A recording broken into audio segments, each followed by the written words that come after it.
साल 1922 में एक 15 साल का लड़का एक छोटी सी गाड़ियों की रिपेयर शॉप में अपने काम के पहले दिन पहुंचता है तो रिपेयर शॉप का मालिक लड़के को ये कहकर ताना मारता है कि वो इस नौकरी के लिए नहीं बना और उस लड़के को दुकान की सफाई और अपने बच्चे की देखरेख के लिए लगा देता है। और शुरुआती दिनों में कोई उस लड़के को तवज्जो तक नहीं देता था, पर देता ही क्यों, किसी को क्या पता था कि ये जापानीज लड़का सोइचिरो होंडा आगे चलकर दुनिया की बड़ी बड़ी कार कंपनी के साथ कंपटीशन करेगा और साथ ही साथ पूरे वर्ल्ड की largest 2 wheeler vehicle manufacturing company भी बनाएगा। तो कैसे एक गरीब लड़का बच्चों की बेबी सिटिंग करने से लेकर बन गया $multi-billion ब्रांड होंडा मोटर्स का मालिक। तो कहानी शुरू होती है 1906 में जापान के एक छोटे से गरीब गांव शिजुओका तेनरियो में, जहां जिनी होंडा और मीका होंडा अपने परिवार में पहली औलाद सोइचिरो होंडा का स्वागत करते हैं। सोइचिरो के पिता पेशे से एक लोहार थे और वो साइड बिजनेस में बाइसिकल रिपेयर का भी काम किया करते थे, क्योंकि उनके परिवार की माली हालत इतनी कुछ खास नहीं थी। सोइचिरो की उम्र जब 8 साल की थी तो वो रोजमर्रा के काम के लिए बाहर निकले, तब उनके कानों में एक अजीबोगरीब आवाज सुनाई पड़ी। गौर से देखने पर सोइचिरो ने अजीबोगरीब मशीन देखी और उस अजीबोगरीब मशीन देखने पर सोइचिरो दंग रह गए। ये मशीन कोई और नहीं बल्कि फोर्ड मॉडल टी थी। ये पहली बार किसी कार को चलते देखना ही सोइचिरो का मशीन्स और इंजन जैसी चीजों की तरफ ध्यान आकर्षित हुआ और इसी वजह से आगे चलकर सोइचिरो ने साइकिल रिपेयर करना और मशीनों में ग्रीस लगाने जैसे काम सीखे।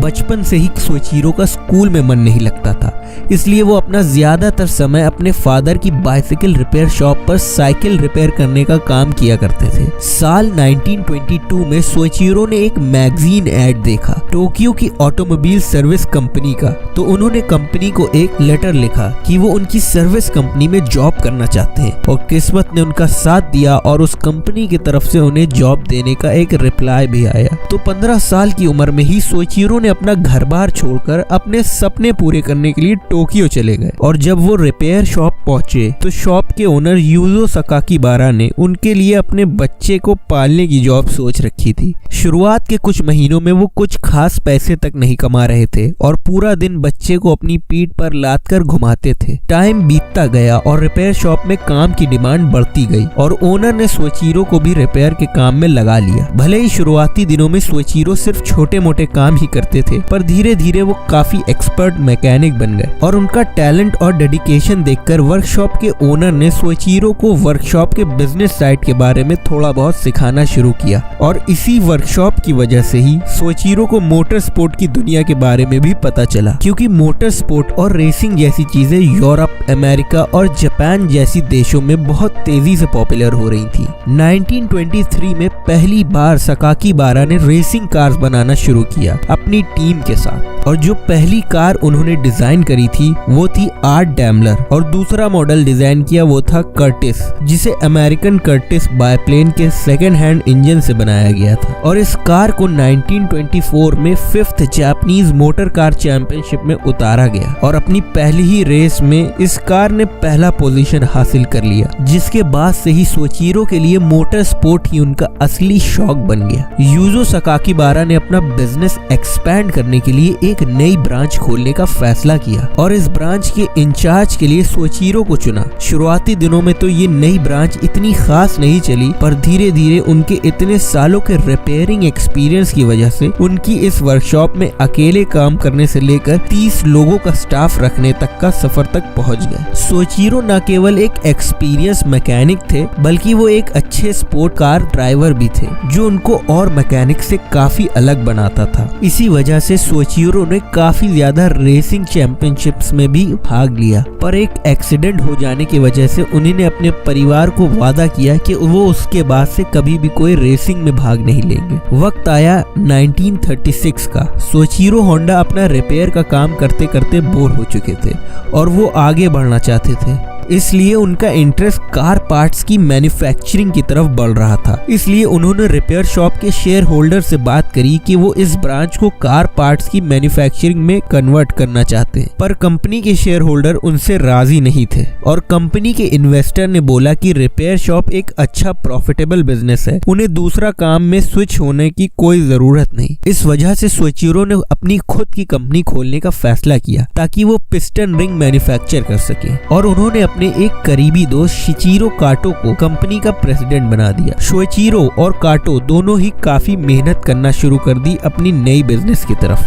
पर सोइचिरो ने अपनी पुरानी जॉब अभी तक नहीं छोड़ी थी। वो दिन में रिपेयर शॉप में काम करते थे और रात में पिस्टन डिजाइन करते थे। आखिरकार इतनी मेहनत और मशक्कत के बाद जाकर 1939 में पहली बार सोइचिरो ने एक पिस्टन रिंग डिजाइन कर लिया और आखिरकार फिर जाकर अपनी जॉब को छोड़ा ताकि वो फुल टाइम अपने बिजनेस को दे सके। और आखिरकार सोइचिरो को टोयोटा कंपनी से कॉन्ट्रैक्ट मिला कि वो टोयोटा के लिए पिस्टन बनाए, पर सोइचिरो के पिस्टन में अभी भी काफी खामियां थी और वो अभी भी टोयोटा के स्टैंडर्ड क्वालिटी से कोसों दूर थे। और जो 50 पिस्टन सोइचिरो ने सबमिट किए थे, सिर्फ 3 ही उनमें से टोयोटा के स्टैंडर्ड को पास कर पाए, जिसने सोइचिरो को काफी परेशान कर दिया। पर फिर भी सोइचिरो ने हार नहीं मानी और उन्होंने आने वाले कुछ साल पूरे जापान के स्टील कंपनीज और यूनिवर्सिटी घूमते हुए बिताए ताकि वो अपनी पिस्टन रिंग की नॉलेज को बढ़ा सके। उसके बाद जाकर सोइचिरो ने अपने आप को एक और मौका दिया और फिर से एक पिस्टन डिजाइन किया, पर इस बार नतीजा बहुत अच्छा निकला। न केवल इस बार उनके पिस्टन ने क्वालिटी टेस्ट भी पास किया, बल्कि उनके पूरे देश से ऑर्डर्स भी आने लग गए। इस दिनों में ही उनके ऑर्डर्स इतने बढ़ गए कि उन्हें 2000 एम्प्लॉयज को जॉब पे रखना पड़ गया और सब कुछ बढ़िया चल रहा था। लेकिन जापान ने 1941 में पैसिफिक वॉर ज्वाइन कर ली, जिसकी वजह से सोइचिरो की कंपनी डायरेक्ट कंट्रोल में चली गई मिनिस्ट्री ऑफ म्यूनिशंस के, जिसके बाद टोयोटा ने 45% सोइचिरो की कंपनी के शेयर्स खरीद लिए, जिसकी वजह से सोइचिरो को कंपनी के प्रेसिडेंट से जनरल मैनेजर की पोस्ट पर डिमोट कर दिया गया। धीरे धीरे काफी एम्प्लॉयज को जॉब छोड़नी पड़ गई क्योंकि उन्हें जंग में हिस्सा लेने के लिए मिलिट्री में ड्राफ्ट कर दिया गया। हालत बद से बदतर होने लगी और साल 1944 में सोइचिरो की कंपनी के ऊपर डायरेक्ट बॉम्ब गिर गया और उनकी पूरी कंपनी ही तबाह हो गई। और 1945 में जाकर जापान ने सरेंडर कर दिया और जो कुछ कंपनी की हिस्सेदारी बची थी वो सोइचिरो ने 4.5 लाख येन में टोयोटा को बेच दी, क्योंकि उन्हें पता था कि जंग के बाद जापान में अब कुछ नहीं बचा है।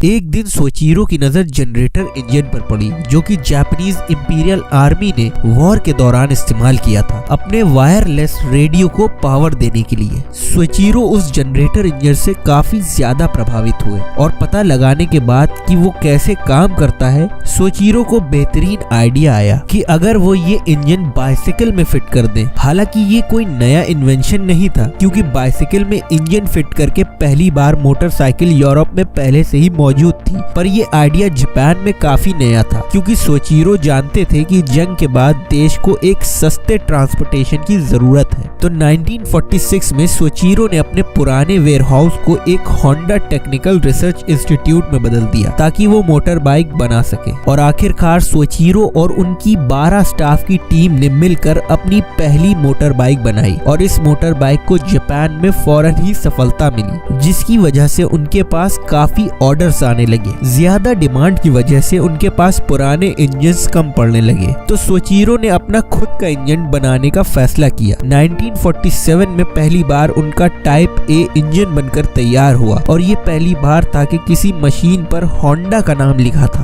1948 में पहली बार सोइचिरो ने होंडा मोटर्स कंपनी की शुरुआत करी ताकि वो मोटर बाइक बना सके। पर सोइचिरो के लिए सिर्फ एक परेशानी थी कि उनको अपना प्रोडक्शन एक्सपैंड करने के लिए पैसे की जरूरत थी। तो सोइचिरो ने जापान में मौजूद 18,000 साइकिल शॉप ओनर को ओपन लेटर लिखा कि उन्होंने सोल्यूशन निकाल लिया है जापान को दोबारा खड़ा करने का। 18,000 लेटर जो सोइचिरो ने लिखे थे, उनमें से 3,000 ओनर की तरफ से पॉजिटिव रिस्पांस आया और उन्होंने सोइचिरो को वो पैसा दिया जिनकी उन्हें जरूरत थी ताकि वो अपनी पहली शिपमेंट बना सके। अगले साल ही होंडा कंपनी ने अपनी पहली मोटरसाइकिल इंट्रोड्यूस करी, द मॉडल डी। पर फिर भी सोइचिरो अपने काम से सेटिस्फाइड नहीं थे क्योंकि उनकी बाइक काफी हैवी थी, तो उन्होंने अपनी दूसरी बाइक पर काम करना शुरू किया और आखिरकार 3 साल के अंदर ही सोइचिरो ने अपनी नई मोटरसाइकिल बना दी जो कि छोटी और हल्की थी, द सुपर कप, जो कि काफी ज्यादा पसंद करी गई और बहुत ही सक्सेसफुल हुई। जिसके बाद ही आखिरकार होंडा ने इन्वेस्टर टाकियो फुजीसावा के साथ हाथ मिलाया ताकि फुजीसावा उन्हें पैसा और मार्केटिंग सपोर्ट दे सके, जिसकी उन्हें अपना बिजनेस एक्सपैंड करने में जरूरत थी। और आखिरकार 1958 में सुपर कब यूएसए में लॉन्च हुई, वो भी सिर्फ 295 प्राइस टैग के साथ, जो कि अमेरिकन मोटरसाइकिल की तुलना में 1/4 प्राइस की थी। साथ ही सोइचिरो ने अपने मोटर बाइक को रेसिंग वर्ल्ड में भी इंट्रोड्यूस किया ताकि वो अपनी मोटर बाइक को पूरी दुनिया के सामने शोकेस कर सके। सोइचिरो की ये कोशिश रंग लाई और 1960s में होंडा दुनिया की सबसे बड़ी मोटरसाइकिल कंपनी बन गई। होंडा ने अपने होंडा ड्रीम मॉडल की 10 मिलियन से भी ज्यादा मोटरसाइकिल बनाई थी, पर सोइचिरो के लिए दुनिया की सबसे बड़ी मोटरसाइकिल कंपनी बनाना भी उनके लिए काफी नहीं था, क्योंकि जो सपना उन्होंने 8 साल की उम्र में देखा था वो शायद अभी भी अधूरा था, कार मैन्युफैक्चरिंग इंडस्ट्री में कदम रखने का। और जब सोइचिरो ने अपनी कार इंडस्ट्री में कदम रखने की बात बताई तो काफी लोगों ने उनसे ये बोला कि ये मार्केट में एंट्री उनके लिए काफी रिस्की हो सकती है और उन्हें सिर्फ अपनी बाइक ही बनाते रहना चाहिए। उस टाइम पर जापान में टोयोटा, निसान जैसी कंपनीज 4 व्हीलर ऑटोमोबाइल सेगमेंट की लीडर थी, पर सोइचिरो ने किसी की एक भी ना सुनी और 1963 में अपनी पहली 4 wheeler T360 mini truck launch कर दिया। लेकिन इस छोटे और काफी किफायती ट्रक को कभी कंज्यूमर ने पसंद नहीं किया, तो सोइचिरो ने अपनी दूसरी गाड़ी S500 लॉन्च करी, जो कि 2 डोर की स्पोर्ट कार थी और ये कार 128 किलोमीटर प्रति घंटे की स्पीड पकड़ सकती थी। पर फिर भी इस कार की केवल 1400 यूनिट ही बनी थी। तो होंडा ने अपनी बाइक की तरह ही अपनी कार्स को रेसिंग स्पोर्ट में लॉन्च किया। होंडा RA271 जो कि एक फॉर्मूला 1 कार थी और 1 साल के अंदर ही होंडा ने रेसिंग वर्ल्ड में नंबर 1 पोजीशन बना ली। पर फिर भी होंडा की कार मार्केट में अभी भी अच्छा परफॉर्म नहीं कर रही थी, तो इसलिए होंडा ने रेसिंग स्पोर्ट से कुछ दिनों के लिए ब्रेक लिया और अपनी नई कार पे काम करना शुरू कर दिया और साल 1972 में द होंडा सिविक लॉन्च कर दी और 1 साल के अंदर ही ये दुनिया में सबसे मशहूर कार बन गई थी। खास करके यूरोपियन और अमेरिका जैसी कंट्रीज में इसकी डिमांड बहुत ज्यादा थी, क्योंकि उस टाइम पर पूरे वर्ल्ड में फ्यूल शॉर्टेज चल रही थी और होंडा की CVCC technology compound vortex control combustion car में फ्यूल एफिशिएंसी बढ़ाती थी। और भले ही अमेरिकन मार्केट में उनकी कार जरूरत की वजह से बिक रही थी, पर होंडा की अकॉर्ड वो कार थी जिसने कार मार्केट का पूरा गेम बदल कर रख दिया और आगे चलकर होंडा अकॉर्ड दुनिया की सबसे ज्यादा बिकने वाली सेडान में से एक बनी और होंडा जापान की 3rd नंबर की सबसे बड़ी कंपनी से दुनिया की 3rd नंबर की सबसे बड़ी कार मैन्युफैक्चर कंपनी बन गई। साल 1973 में सोइचिरो होंडा ने कंपनी से रिटायरमेंट ले लिया और 1991 में सोइचिरो होंडा का निधन हो गया और इस टाइम पर होंडा ने अपने कदम जेट्स, बोट इंजन और रोबोट जैसी इंडस्ट्रीज में भी जमाए हुए हैं, जो इसे और कंपनी से बिल्कुल अलग बनाती है। आप अगली वीडियो किस टॉपिक पर देखना चाहते हैं हमें जरूर बताएं और अगर आपको वीडियो पसंद आई हो तो वीडियो को लाइक और चैनल को सब्सक्राइब करना बिल्कुल ना भूलें।